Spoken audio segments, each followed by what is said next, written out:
కాదు, కదిరి నియోజకవర్గం నుంచి కూడా మేమందరం అనుకుంటాము. నువ్వు రెడ్డి సామాజిక వర్గం నుంచి వచ్చినావు, రెడ్లకి సిగ్గు శరం ఎక్కువ అంటారు. నీకు రెడ్ల నుంచి బహిష్కరిస్తే రోజు దగ్గరికి వస్తుంది, నీకు సిగ్గు శరం లేదని అనుకుంటాము. నువ్వు రిజైన్ చేయి, మళ్ళా పెడతాము. ఎలక్షన్ లో నువ్వు ఎంపీటీసీ గెలుచు, తర్వాత ఎంపీపీగా అప్పుడు మేము ఒప్పుకుంటాము.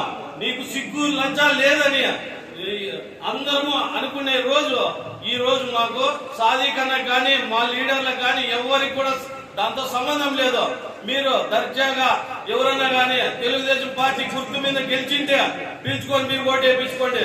ఫ్యాన్ గుర్తు మీద గెలిచిన వాళ్ళ మీద ఏది మీ ప్రతాపము? ఇది మంచిది కాదని ఈ సభాముఖంగా తెలియజేస్తూ మనమందరం కూడా ఎవరు భయపడాల్సిన అవసరం లేదు. మొత్తం అందరినీ లోపలేస్తారా? వేసే 10 రోజులు ఉంటామా? ఏం చంపేస్తారేమియా? 10 మంది చచ్చిపోతే ఈడ వేల మంది వైఎస్ఆర్సీపీ కార్యకర్తలు ఉన్నారు.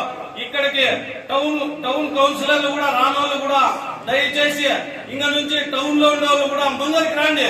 మేము పల్లెల నుంచి వచ్చి పోరాడుతున్నామా? మీరు టౌన్ లో ఉండే వాళ్ళకి ఏమైంది? మీరే ఫ్యాన్ గుర్తు మీద గెలిచినా మీకు బీఫా మీలా జగన్మోహన్ రెడ్డి రాండి బయటికి వచ్చి పోరాడండి. ఈ రోజు ఆయనకి అయింది, రేపు మాకు అవుతుంది, మొన్నటి ఇంకోరికి అవుతుంది. రాండి, అందరూ బయటకు వచ్చి పోరాడండి. పోరాడిన వాళ్ళకు మాత్రమే దయచేసి నాయకులందరికీ విజ్ఞప్తి చేస్తాను, కష్టపడే వారికి మాత్రమే ముందు ఎమ్మెల్యేలు అయినాక గవర్నమెంట్ వచ్చినాక అవకాశాలు కల్పించండి. వ్యక్తిగతంగా ఎవరన్నా కానీ ఏదన్నా ఉంటే వాళ్ళని ఇబ్బంది పెట్టకుండా ముందు నుంచి కష్టపడే కార్యకర్తకు అవకాశం ఇవ్వాలని కోరుకుంటూ ఈ అవకాశం ఇచ్చిన పెద్దలందరికీ కృతజ్ఞతలు తెలియజేసుకుంటున్నా.